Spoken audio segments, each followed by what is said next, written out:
बिस्मिल्लाहिर्रहमानिर्रहीम। अस्सलामुअलैकुम। Science grade 6 unit number 10 forms of energy. In this chapter we will study what is energy, its different forms, law of conversion of energy, like how energy in the environment changes from one form to another form, and sources of energy. So let's get start the chapter. What is energy? The capacity of a body to do work is called energy. किसी भी body में जो ability होती है काम करने की, उसे क्या कहते हैं? एनर्जी कहते हैं। हर काम को करने के लिए क्या ज़रूरी है? एनर्जी की ज़रूरत होती है। जब तक एनर्जी नहीं होगी तो कोई भी काम परफॉर्म नहीं हो सकता, क्योंकि ये हमारी बॉडी की या किसी भी ऑब्जेक्ट की एबिलिटी है, कैपेसिटी है कि वो काम कर सकता है। ठीक है, हम जैसे बोलते हैं, काम करते हैं, तो ये किस वजह से है? ये एनर्जी की वजह से है। और ये एनर्जी हमें कहाँ से मिलती है? ये हमें फूड से मिलती है, सन से मिलती है।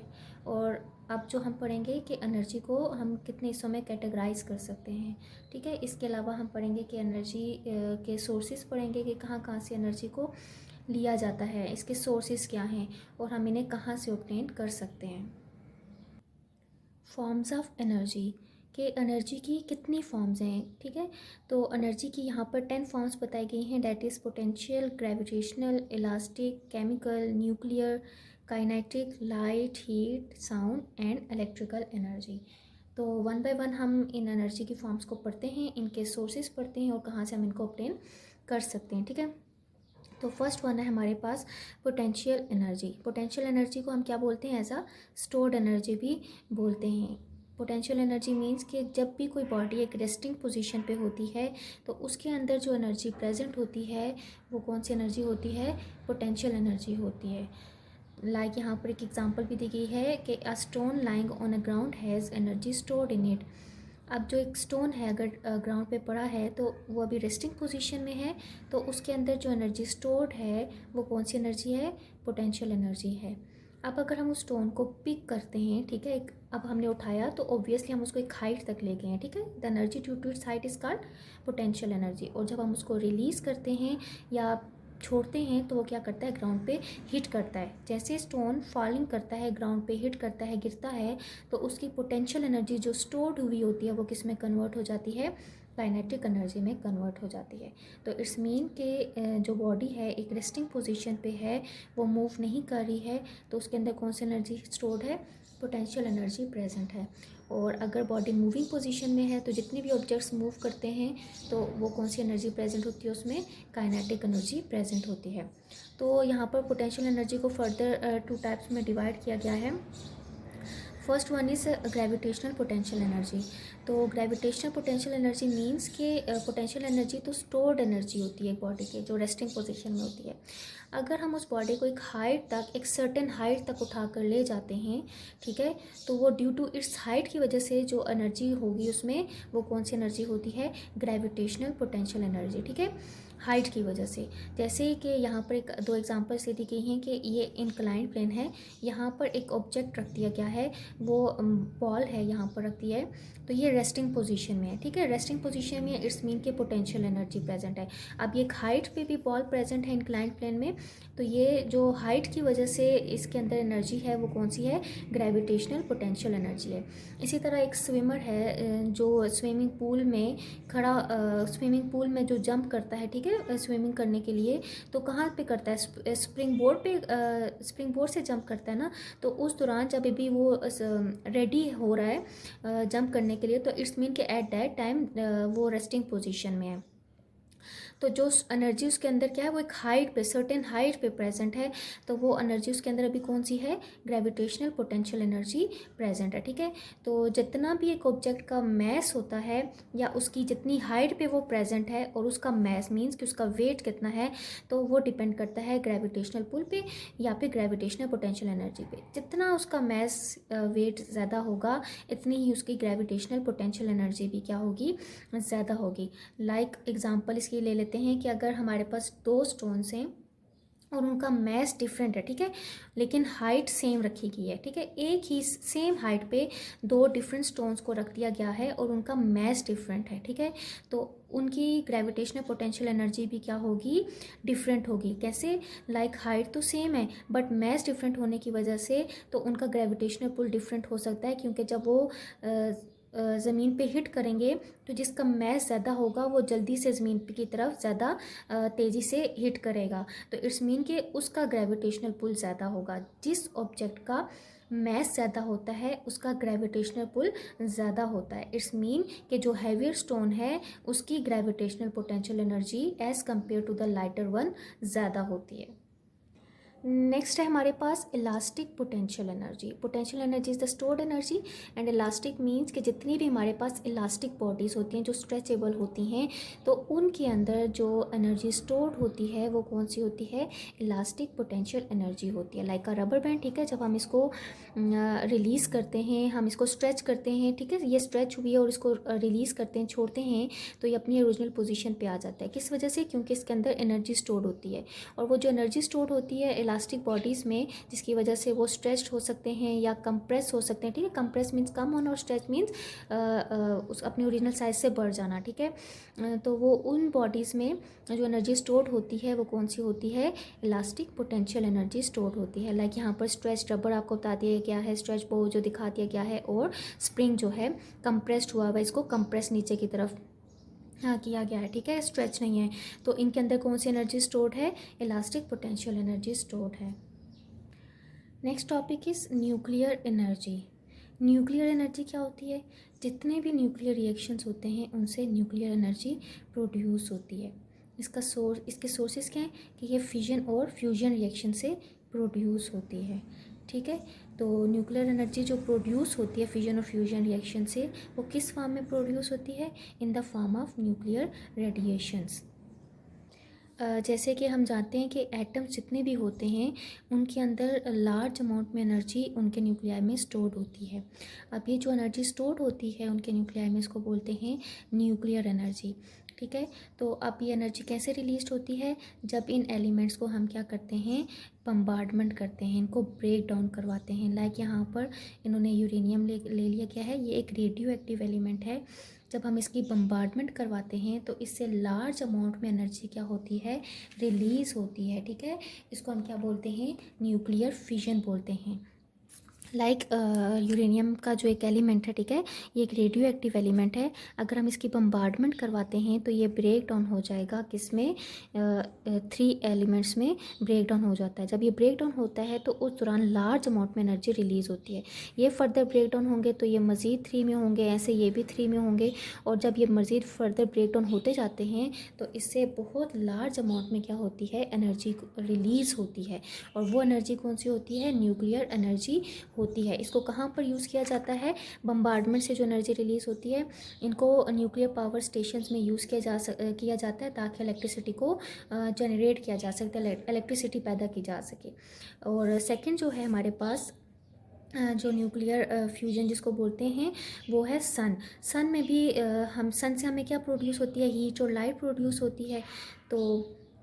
तो इट्स मीन कि जो सन है इसमें all the time fission plus fusion reaction हो रहा होता है। क्यों हो रहा होता है कि फ्यूजन और फ्यूजन रिएक्शन होने की वजह से जो एनर्जी रिलीज हो रही होती है सन से, वो हमें किस फॉर्म में मिलती है, in the form of heat हमें मिलती है। इसी तरह जितने भी बाकी स्टार्स हैं वहाँ पर भी उससे हमें, जो स्टार्स होते हैं उनसे भी हीट रिलीज़ हो रही होती है और लाइट भी रिलीज़ हो रही होती है, क्योंकि वहाँ पर न्यूक्लियर फ्यूजन रिएक्शन हो रहा होता है।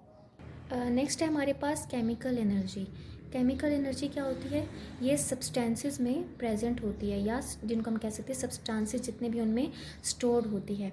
तो जब भी केमिकल रिएक्शंस होते हैं ना, उनसे जब जो एनर्जी रिलीज़ होती है ड्यूरिंग केमिकल रिएक्शन, तो वो एनर्जी कौन सी होती है, केमिकल एनर्जी होती है।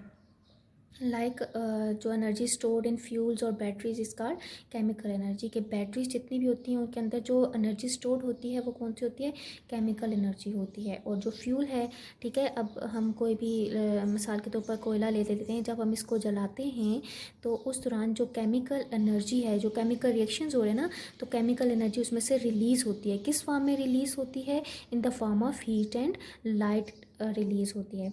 इसी तरह जो बैटरीज़ होती हैं उनके अंदर भी केमिकल एनर्जी स्टोर्ड होती है। ये केमिकल एनर्जी फिर उनके अंदर जो केमिकल रिएक्शंस हो रहे होते हैं तो केमिकल एनर्जी कन्वर्ट हो जाती है किस में, ये जो सेल्स आप यूज़ करते हैं इलेक्ट्रिकल एनर्जी में कन्वर्ट हो जाती है। इसी तरह हमारी जो फूड है वो भी उसमें भी क्या होती है, एनर्जी जो स्टोर होती है वो कौन सी है, केमिकल एनर्जी स्टोर होती है। जब हम फूड खाते हैं तो वो हमारी बॉडी में क्या होती है, उसमें उसकी ब्रेक डाउन फिर होती है। जब ब्रेक डाउन होती है तो वो केमिकल एनर्जी से क्या होता है, वो कन्वर्ट हो जाती है किस में, हीट एनर्जी में कन्वर्ट हो जाती है। ठीक है, क्योंकि ब्रेक डाउन हो रही है उस फूड की, उस केमिकल एनर्जी की जो फूड में प्रेजेंट थी, तो उससे हमारी बॉडी को क्या मिलती है, हीट प्रोड्यूस होती है। तो उसमें केमिकल रिएक्शन हो रहा होता है जो कन्वर्ट कर देता है केमिकल एनर्जी को क्या, हीट में कन्वर्ट कर देता है। So food is also a chemical energy. ठीक है, जो फूड के अंदर एनर्जी स्टोर होती है वो केमिकल एनर्जी होती है। नेक्स्ट है हमारे पास काइनेटिक एनर्जी। तो काइनेटिक एनर्जी को हम क्या बोलते हैं, ड्यू टू मोशन। कि कोई भी ऑब्जेक्ट है अगर वो मूविंग पोजीशन में है तो इट्स मीन उसके अंदर जो एनर्जी है वो कौन सी है, काइनेटिक एनर्जी है।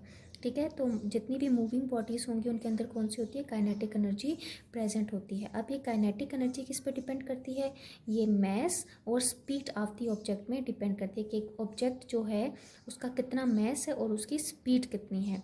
फॉर एग्जाम्पल यहाँ पर जो एग्जांपल दी गई है कि an aeroplane has more kinetic energy than a flying bird. अब एक एरोप्लेन है वो ज़्यादा उसकी स्पीड होती है और उसका मैस भी ज़्यादा होता है, तो इट्स मीन कि उसकी kinetic energy as compare to the flying bird, जो एक हवा में परिंदा उड़ रहा है उससे उसकी ज़्यादा होगी।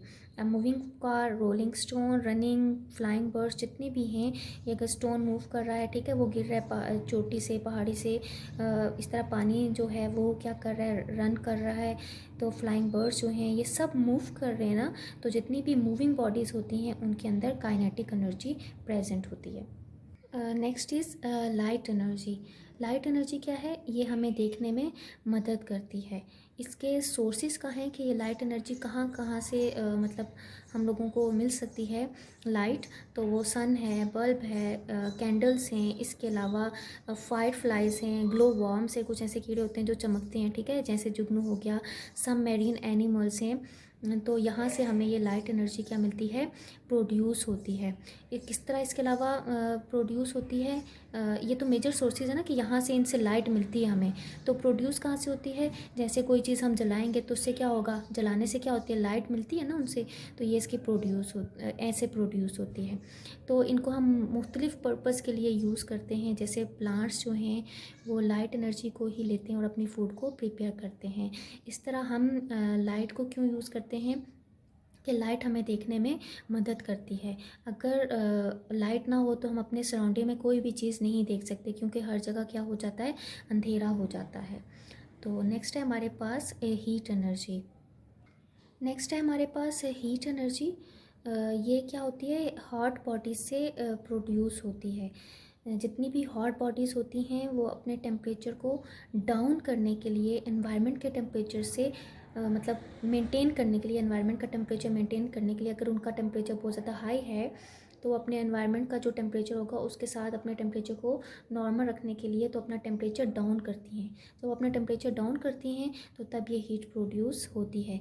Like burning of a fuel, जब फ्यूल को बर्न करते हैं तो उससे क्या होता है, हीट प्रोड्यूस होती है। इसके अलावा जितनी भी इलेक्ट्रिकल अप्लाइंसेस हैं उनसे भी हीट प्रोड्यूस होती है। Next is sound energy. Sound energy क्या है कि जब बॉडी के पार्टिकल्स वाइब्रेट करते हैं तो उस दौरान जो एनर्जी प्रोड्यूस होती है वो कौन सी होती है, साउंड एनर्जी प्रोड्यूस होती है, मीन्स साउंड प्रोड्यूस होती है। लाइक अगर आप स्पीकर है उसका वॉल्यूम बहुत ज़्यादा हाई कर देते हैं तो आप स्पीकर की सरफेस को जब हाथ लगाएंगे तो वो वाइब्रेट कर रही होती है। इट्स मीन कि वाइब्रेशन ऑफ पार्टिकल्स, जो भी ऑब्जेक्ट वाइब्रेट कर रहा है उसकी वाइब्रेशन की वजह से साउंड एनर्जी प्रोड्यूस होती है। तो ये भी क्या है, एक एनर्जी की फॉर्म है। अगर साउंड प्रोड्यूस नहीं होगी तो हमें पता ही नहीं चल सकता कि कौन बोल रहा है, क्या बोल रहा है, और हमें अपनी एनवायरनमेंट में कोई भी आवाज़ सुनाई नहीं देगी। Next one is electrical energy. Electrical energy क्या है, आप देखते हैं कि आपके घर में जितने भी अप्लाइंसेस हैं, जैसे पंखे चल रहे हैं, फ्रिज चल रही है, ठीक है, आप चार्जिंग करते हैं, तो वो क्या है, वो इलेक्ट्रिकल एनर्जी से चल रहे हैं। तो ये इलेक्ट्रिकल एनर्जी क्या है, ये एनर्जी पावर स्टेशन से हमारे घरों तक किसके ज़रिए आती है, इलेक्ट्रिक केबल्स के थ्रू आती है। जिस तरह अगर आप जो बिल आता है आपके घर में, वो इसलिए आता है कि आपने कितनी इलेक्ट्रिकल एनर्जी को यूज़ किया है। तो इट्स मीन कि इलेक्ट्रिकल एनर्जी को कम करने के लिए हमें क्या करना चाहिए, अपने घर के फ़ैन ऑफ़ करने चाहिए, ठीक है। तो ये जो इलेक्ट्रिकल एनर्जी है ये हमें कैसे मिलती है, ये बैटरीज से मिलती है या फिर घर के मेन से, ठीक है। आपके घर के जो मेन में जो इलेक्ट्रिकल एनर्जी प्रेजेंट होती है उसी से आपके घर की जितने भी अप्लाइंसेस हैं वो चल रहे होते हैं ना, तो ये वहाँ से मिलती है, या फिर बैटरीज से, ठीक है। बैटरीज में इलेक्ट्रिकल एनर्जी स्टोर होती है, फिर जो आप यूपीएस वगैरह चलाते हैं, कोई भी चीज़ जो बैटरी पे चल रही है वो आप चलाते हैं तो वो चलती हैं किसमें, क्योंकि बैटरीज में इलेक्ट्रिकल एनर्जी स्टोर होती है, इससे आपके घर के अप्लाइंसेस वगैरह भी चलते हैं। Next topic is conversion of energy. Conversion of energy का क्या मतलब है कि जो एनर्जी प्रेजेंट होती है किसी भी बॉडी में, उसका चेंज हो जाना दूसरी एनर्जी में, ठीक है, from one form to another form. किसी एक बॉडी में जो एनर्जी प्रेजेंट है उसका दूसरी फॉर्म में चेंज हो जाना। लाइक यहाँ पर एग्जांपल जो दी हुई है कि a book is placed on a table. जब एक बुक है वो टेबल पे रखी गई है तो उसके अंदर अभी कौन सी एनर्जी है, रेस्ट पोजीशन पे है ना, तो उसमें एनर्जी कौन सी होगी, पोटेंशियल एनर्जी होती है। जब हम उस बुक को पुश करते हैं या मूव करते हैं, ठीक है, उसकी जगह से हिलाते हैं, मूव करवाते हैं, तो इट्स मीन कि अब उसके अंदर जो पोटेंशियल एनर्जी थी वो किस में कन्वर्ट हो गई, काइनेटिक एनर्जी। क्यों काइनेटिक एनर्जी में, इस वजह से कन्वर्ट हुई कि वो मूव किया है, हमने उसको मूव करवाया। तो जो मूवमेंट होती है, मूविंग बॉडी पे जो एनर्जी होती है वो कौन सी होती है, काइनेटिक एनर्जी होती है। इसी तरह एक एप्पल है जो हैंग कर रहा है ट्री में, तो ड्यू टू इट्स हाइट की वजह से उसमें कौन सी एनर्जी होती है, ग्रेविटेशनल पोटेंशियल एनर्जी होती है। पर जब वो ग्राउंड पे हिट करता है तो उसकी एनर्जी कन्वर्ट किस में हो जाती है, इनटू काइनेटिक एनर्जी में कन्वर्ट हो जाती है। इसी तरह जो वाटर फॉल कर रहे होते हैं, ठीक है, तो उनमें कौन सी एनर्जी होती है, first of all potential energy store होती है। जब वो फॉल करते हैं, ठीक है, पानी गिरता है किसी सर्टेन हाइट से, तो उसकी एनर्जी कन्वर्ट हो जाती है किससे, किसमें, काइनेटिक एनर्जी में कन्वर्ट हो जाती है। इसी तरह ये जो इलेक्ट्रिकल जो ग्राइंडर है, इसने किसको यूज़ किया था, इलेक्ट्रिकल एनर्जी को यूज़ किया था।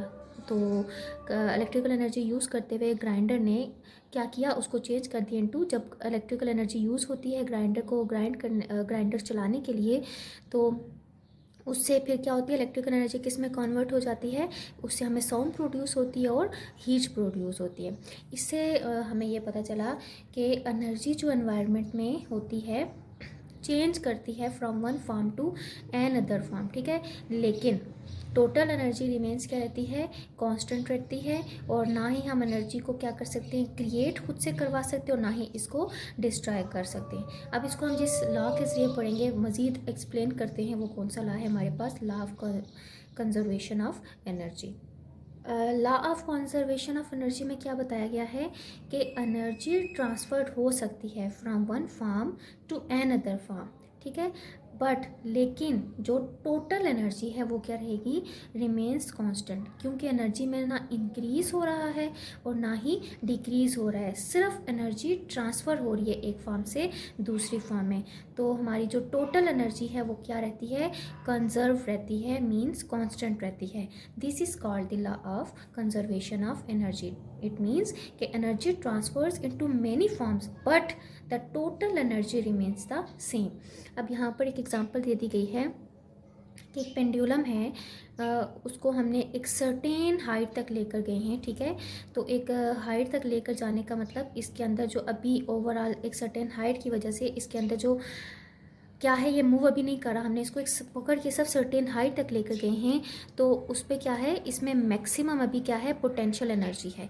तो इट्स मीन कि इसमें अभी पोटेंशियल एनर्जी क्या है, मैक्सिमम है, और काइनेटिक एनर्जी अभी इसमें क्या है, ज़ीरो है। तो टोटल एनर्जी हमारे पास कौन सी हुई, सिर्फ पोटेंशियल एनर्जी हुई। जब हम इसको रिलीज़ करते हैं तो इट स्विंग्स बैक डाउन, ठीक है, तो ये मूव करता है। तो जब ये मूव करता है तो इट्स मीन कि potential energy changes into kinetic energy, ठीक है, कि अब पोटेंशियल एनर्जी किस में चेंज होगी है, काइनेटिक एनर्जी में चेंज हो गई है। बट लेकिन एनर्जी क्या है, टोटल एनर्जी रिमेन्स क्या रहेगी, कांस्टेंट रहेगी। मींस कि एनर्जी सिर्फ चेंज हुई है from one form to another. पहले पोटेंशियल थी, अब किस में चेंज होगी, काइनेटिक एनर्जी में। लेकिन एनर्जी में ना कोई इंक्रीज आ रहा है ना डिक्रीज आ रहा है, इसलिए टोटल एनर्जी हमारे पास क्या है, रिमेन्स कांस्टेंट रहती है। This is called the law of conservation of energy. अब जैसे डायग्राम में शो है कि एक सर्टेन हाइट तक लेकर जाते हैं हम, इस पेंडुलम को अपवर्ड की तरफ मूव करते हैं, तो उस वक्त क्या है, इसके अंदर एनर्जी स्टोर्ड है, that is maximum potential energy. जब हम इसको रिलीज़ करते हैं, छोड़ते हैं, तो ये मूव करता है। जब ये मूव करता है तो उस वक्त इसकी क्या है, मैक्सिमम होती है काइनेटिक एनर्जी, और इसकी पोटेंशियल एनर्जी क्या हो जाती है, ज़ीरो हो जाती है, ठीक है। और फिर जब ये एक सर्टेन हाइट तक जाएगा देन इसकी मैक्सिमम पोटेंशियल एनर्जी होगी और काइनेटिक एनर्जी ज़ीरो होती है। इसी तरह ये मूव करता रहता है, एनर्जी ट्रांसफ़र होती रहती है from potential energy to kinetic energy, but the total energy remains the same. Next है हमारे पास energy converters. Energy converters means कि हमारे पास कुछ ऐसी डिवाइसेस हैं जो कन्वर्ट करती हैं एनर्जी को इनटू एन अदर फॉर्म में, तो उनका हम क्या बोलते हैं, एनर्जी कन्वर्टर्स बोलते हैं। जैसे इलेक्ट्रिक लैंप है, ये क्या करता है, इलेक्ट्रिकल एनर्जी को यूज़ करता है और इसको किस में कन्वर्ट कर देता है। अब लैंप से क्या प्रोड्यूस होती है, लाइट प्रोड्यूस होती है और हीट प्रोड्यूस होती है। इसी तरह इलेक्ट्रिक केटल जो है वो इलेक्ट्रिसिटी से चलती है, इलेक्ट्रिकल एनर्जी को यूज़ करता है और क्या प्रोवाइड करते हैं, हमें हीट प्रोड्यूस करते हैं। नेक्स्ट क्या है, इलेक्ट्रिकल जूसर, ये भी किस पे चलते हैं, इलेक्ट्रिकल एनर्जी से चलते हैं और हमें क्या प्रोवाइड करते हैं, हीट प्रोवाइड करते हैं और इनसे साउंड एनर्जी प्रोड्यूस होती है। इसी तरह रेडियो इलेक्ट्रिकल एनर्जी को यूज़ करते हैं और इससे साउंड प्रोड्यूस होती है। टीवी में है, इलेक्ट्रिकल एनर्जी को यूज़ करेंगे और टीवी से क्या प्रोड्यूस होती है, इलेक्ट्रिकल एनर्जी को यूज़ करते हुए साउंड प्रोड्यूस होती है और साथ लाइट एनर्जी भी प्रोड्यूस होती है। ऐसे ये कुछ इलेक्ट्रिकल कुछ डिवाइसेस हैं जो इलेक्ट्रिकल एनर्जी को या एक फॉर्म ऑफ एनर्जी को कन्वर्ट करते हैं इनटू एन अदर फॉर्म, तो दे आर एनर्जी कन्वर्टर्स हैं। तो ये सब यहाँ पर आपको एनर्जी कन्वर्टर्स बता दिए गए हैं। Next topic is sources of energy. तो सोर्सेज ऑफ एनर्जी का मतलब क्या है कि वो कौन से ऐसे ज़राए हैं जिनसे एनर्जी को पैदा किया जाता है या एनर्जी उनसे ली जाती है। वो कौन कौन से ज़राए हैं जिनसे एनर्जी हासिल की जाती है। तो दो ज़राए यहाँ पर बताए गए हैं, that are non renewable sources and renewable sources. अब नॉन रीन्यूएबल सोर्सेज कौन से होते हैं, एनर्जी के वो ज़राए हैं जो आहिस्ता आहिस्ता क्या हो जाते हैं, ख़त्म हो जाते हैं, जिन्हें हम दोबारा से रीस्टोर या बहाल उनको वापस नहीं कर सकते, और जब वो इस्तेमाल होते हैं तो आहिस्ता आहिस्ता क्या हो जाते हैं, ख़त्म हो जाते हैं। जैसे मिसाल के तौर पर फॉसिल फ्यूल्स हो गए, लाइक जिनमें कोयला, ऑयल एंड गैस आते हैं, ये नॉन रीन्यूएबल सोर्सेज होते हैं। तो कोयला कैसे पैदा होता है, जैसे प्लांट्स एंड एनिमल्स जब मर जाते हैं तो वो ज़मीन के नीचे चले जाते हैं, तो बहुत अरसे बाद वो कन्वर्ट हो जाते हैं किस में, फॉसिल्स में कन्वर्ट हो जाते हैं, और इससे क्या बनता है, कोयला, ऑयल और गैस, ठीक है। तो ये नॉन रीन्यूएबल सोर्सेज है, मींस कि अगर हम इनको इस्तेमाल करते हैं तो इस्तेमाल करने के बाद इनको हम दोबारा से बना नहीं सकते, और जब इनका हम ज़्यादा इस्तेमाल करते हैं तो आहिस्ता आहिस्ता इनकी अमाउंट क्या हो जाती है, कम हो जाती है, और हम इनको दोबारा से नहीं बना सकते। अब नेक्स्ट क्या है हमारे पास, रीन्यूएबल सोर्सेज। रीन्यूएबल का मतलब क्या होता है, रीन्यू का मतलब किसी चीज़ को दोबारा से बनाना या रीस्टोर करना, तो नॉन रीन्यूएबल का मतलब वो दोबारा से नहीं बन सकती। रीन्यू मीन्स कि जो एनर्जी आप ले रहे हैं वो दोबारा से आप उसको बना सकते हैं या रीस्टोर कर सकते हैं।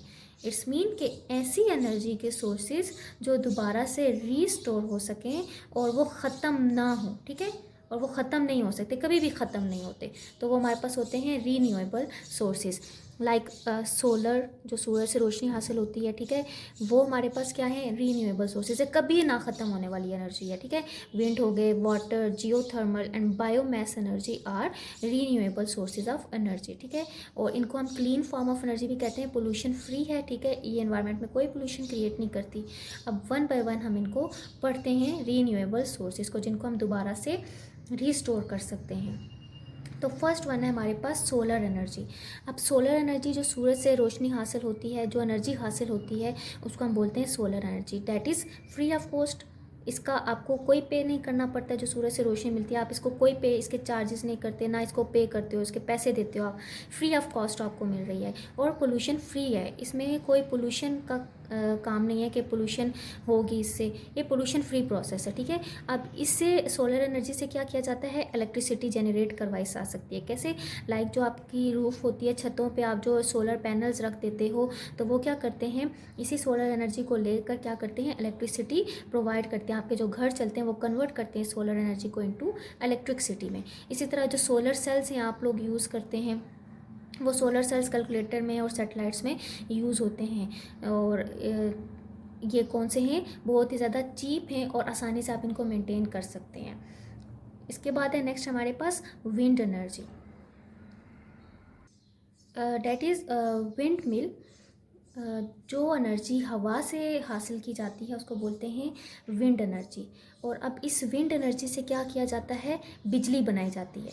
ये बिजली कब जनरेट होती है, कैसे जनरेट होती है, लेट्स सपोज ऐसे एरियाज़ जहाँ पर लगातार एयर ब्लो कर रही होती है, हवा लगातार चल रही होती है, तो वहाँ पर क्या होता है, ये विंड मिल्स वहाँ पर बनाए जाते हैं।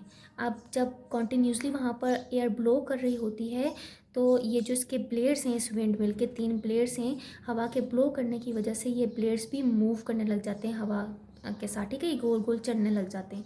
अब इस ब्लेड्स के साथ, इनके ब्लेड्स के साथ यहाँ पर दरमियान में क्या अटैच होते हैं, टरबाइंस अटैच होते हैं, तो उसके साथ वो भी क्या करने लग जाते हैं, मूव करने लग जाते हैं।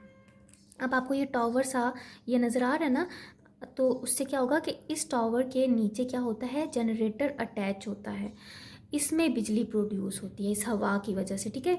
तो ये जब मूव करते हैं तो वो नीचे जनरेटर अटैच होता है, उसमें क्या होती है, बिजली प्रोड्यूस की जाती है। तो वो आगे फिर जो बिजली प्रोड्यूस हो जाती है उनको आगे ट्रांसफार्मर में डाला जाता है, और फिर उसको क्या किया जाता है, और फिर इस बिजली को हमारे घरों तक भेजा जाता है। अब वाटर एनर्जी क्या है कि जो एनर्जी वाटर से प्रोड्यूस होती है उसको वाटर एनर्जी कहते हैं। अब इस वाटर एनर्जी से क्या किया जाता है, इलेक्ट्रिसिटी को प्रोड्यूस करवाया जाता है, या इलेक्ट्रिसिटी जनरेट करवाई जाती है। उसको हम क्या बोलते हैं, हाइड्रो इलेक्ट्रिक एनर्जी भी कहते हैं। कि किस तरीके से, कि कैसे पानी से इलेक्ट्रिसिटी बिजली पैदा की जाती है, इस एनर्जी को हम हाइड्रो इलेक्ट्रिक एनर्जी भी कहते हैं। तो हाइड्रो इलेक्ट्रिक एनर्जी को जनरेट करने के लिए क्या किया जाता है, डैम्स बनाए जाते हैं, ठीक है। तो डैम्स में क्या होता है कि पानी को जमा किया जाता है। जब डैम में पानी जमा हो जाता है तो उस वक्त जो उनमें एनर्जी होती है वो कौन सी होती है, डैम में पानी जमा है तो एनर्जी कौन सी होगी, पोटेंशियल एनर्जी होती है, क्योंकि पानी अभी उसमें स्टोर होता है डैम में, ठीक है। तो इससे फिर क्या किया जाता है, एनर्जी प्रोड्यूस करवाई जाती है, वो कौन सी होती है, मीन्स के स्टोर्ड एनर्जी जो है वो पोटेंशियल एनर्जी है। तो अब क्या होता है, जब अब कौन सी एनर्जी प्रोड्यूस करवानी है, मीन्स कि इलेक्ट्रिसिटी को प्रोड्यूस करवाना है, तो क्या होगा कि जो डैम्स के जो स्पिल्स थे या टनल्स, जो रास्ते होते हैं, जो टनल्स या स्पिल्स को खोल दिया जाता है। अब वो पानी जो डैम्स में स्टोर था वो प्रेशर से बाहर की तरफ निकलने लग जाता है। अब उसी के रास्ते में जो स्पिल्स और टनल्स खोले जाते हैं ना, तो उनके रास्ते में टरबाइंस लगाई जाती हैं। तो जब पानी प्रेशर से बाहर की तरफ आता है तो वो टरबाइंस से टकराता है, और टरबाइंस पे जब आके गिरता है तो उसकी वजह से टरबाइंस चलने लग जाती हैं, और उसमें क्या होता है, बिजली पैदा होती है। तो वो कहाँ पर पैदा होती है, टरबाइंस के अंदर जनरेटर होता है, वहाँ पर बिजली प्रोड्यूस होती है, पैदा होती है। और फिर जो ये बिजली प्रोड्यूस हो जाती है इलेक्ट्रिसिटी, इसको फिर मुख्तलिफ लाइनों के ज़रिए शहरों के मुख्तलिफ हिस्सों में पहुँचाया जाता है। तो इसी तरह इन सीज़ एंड ओशंस, अब जैसे समंदर हैं उनमें भी इलेक्ट्रिसिटी को प्रोड्यूस किया जाता है। कैसे, टाइडल एनर्जी, जो लहरें बहुत तेज़ी से नहीं उठती, वो कैसे होती है, gravitational pull of moon, moon की वजह से, चांद की वजह से वो लहरें उठती हैं, ठीक है। तो उन्हीं टाइड्स की वजह से क्या होता है, इलेक्ट्रिसिटी को प्रोड्यूस करवाया जाता है। वहाँ पर ये बना दिए जाते हैं, जो क्या करेंगे, उन टाइड्स की वजह से क्या करते हैं, इनको जनरेट करते हैं, इलेक्ट्रिसिटी को प्रोड्यूस करते हैं। नेक्स्ट है हमारे पास जियोथर्मल एनर्जी। तो जियो मीन्स अर्थ और थर्मल मीन्स के हीट। इसका मतलब हुआ कि अर्थ के अंदर जो हीट होती है उससे जो एनर्जी मिलती है उसे क्या बोलते हैं, जियोथर्मल एनर्जी। तो अब जियोथर्मल एनर्जी से कैसे इलेक्ट्रिसिटी प्रोड्यूस करवाई जाती है, हम जानते हैं कि ज़मीन के अंदर गहराई में बहुत ज़्यादा नीचे गहराई में क्या होती है, बहुत ज़्यादा हीट होती है, उसको इस्तेमाल किया जाता है बिजली पैदा करने के लिए। जैसे ज़मीन के अंदर गहराई में क्या किया जाता है, बहुत ज़्यादा जो गर्म होती है ज़मीन की लेयर अंदर की तरफ, तो उसमें ठंडे पानी को पंप किया जाता है नीचे की तरफ, ठंडे पानी को भेजा जाता है नीचे की तरफ। अब ठंडा पानी जब वो गहराई में जाएगा तो वो जाहिर सी बात है ज़मीन की गहराई में बहुत क्या होती है, गर्मी होती है। तो वो ठंडा पानी जब गहराई में जाएगा तो पानी क्या हो जाता है, गर्म हो जाता है, और वहाँ पर क्या बनती है, भाप बनती है, और उसी भाप से क्या होता है, बिजली बनाई जाती है। फिर जनरेटिंग स्टेशन में बिजली को जनरेट किया जाता है, और इसी तरह उसको मुख्तलिफ़ तरीक़ों से इस्तेमाल किया जाता है और मुख्तलिफ़ इलाकों में इलेक्ट्रिसिटी प्रोवाइड की जाती है। इसके अलावा मुख्तलिफ़ इमारतों को भी इससे गर्म रखा जाता है। Last topic is energy transfer in environment, कि अब एनर्जी कैसे एनवायरनमेंट में ट्रांसफ़र होती है। तो उसका जो एक अल्टीमेट सोर्स है हमारे पास क्या है, सन है। अब सन में न्यूक्लियर रिएक्शंस हो रहे होते हैं, मींस कि सन में फ्यूजन और फ्यूजन रिएक्शंस हो रहे होते हैं, जिससे हमें हीट और लाइट प्रोड्यूस होती है। अब इसी जो लाइट एनर्जी है, इससे इलेक्ट्रिसिटी को भी क्या किया जाता है, प्रोड्यूस किया जाता है। और जो हीट एनर्जी है, जो सन से बहुत ज़्यादा हीट प्रोड्यूस होती है, वो हमारे रीज़न बनती है वेदर कंडीशंस की, ठीक है, कि मतलब उसी से हमारे वेदर चेंज होते रहते हैं, कभी बारिशें हो जाती हैं, बहुत ज़्यादा तूफ़ान आते हैं, ठीक है। तो हमारे टेम्परेचर डिफरेंस पे हीट का बहुत ज़्यादा इफेक्ट है। तो अब क्या होता है कि जो energy from the wind and the water is use to produce electricity. अब ये जो हवा बहुत ज़्यादा जब तेज़ चलती है और जैसे बारिशें होती हैं तो पानी बहुत ज़्यादा हो जाता है, तो डैम्स बना दिए जाते हैं ना। तो अब हवा से भी हम इलेक्ट्रिसिटी बना सकते हैं, पैदा करवा सकते हैं, जैसे अभी हमने विंड एनर्जी में पढ़ा था। और इसी तरीके से जब वाटर बहुत ज़्यादा बारिशें होती हैं, हीट की वजह से, सूरज की गर्मी की वजह से जो वेदर कंडीशंस होते हैं, चेंज होते हैं, तो उससे बारिशें भी होती हैं। तो उन बारिशों को स्टोर कर दिया जाता है, डैम्स बना दिए जाते हैं, तो उनसे भी इलेक्ट्रिसिटी को प्रोड्यूस करवाया जाता है। इस तरह जो हीट होती है सूरज से निकलने वाली, उसको किस में कन्वर्ट किया जाता है, इलेक्ट्रिकल एनर्जी में भी कन्वर्ट किया जाता है। जैसे सोलर पैनल्स लगा दिए गए, सोलर पैनल्स अब उसको किस में कन्वर्ट कर देंगे, इलेक्ट्रिसिटी में कन्वर्ट कर देते हैं।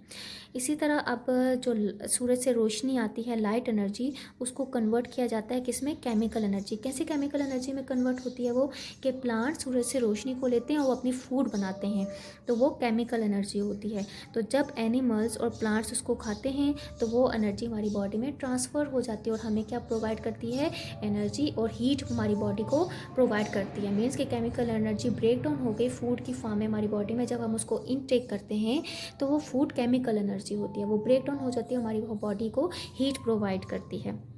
इसी तरह अब कुछ जानवर जो होते हैं डीके हो जाते हैं, डेड हो जाते हैं, तो वो ज़मीन के अंदर चले जाते हैं, बहुत अरसे के बाद फिर जाकर वो क्या बनाते हैं, फॉसिल फ्यूल्स बनाते हैं, लाइक कोल वगैरह, जो कि क्या है, नॉन रिन्यूएबल सोर्सेज हैं। तो ये भी क्या करते हैं, हमें हीट एनर्जी या हीट प्रोवाइड करते हैं, और इन्हीं फॉसिल फ्यूल्स को हम यूज़ करते हैं, जो हमें हीट एनर्जी को प्रोवाइड करते हैं।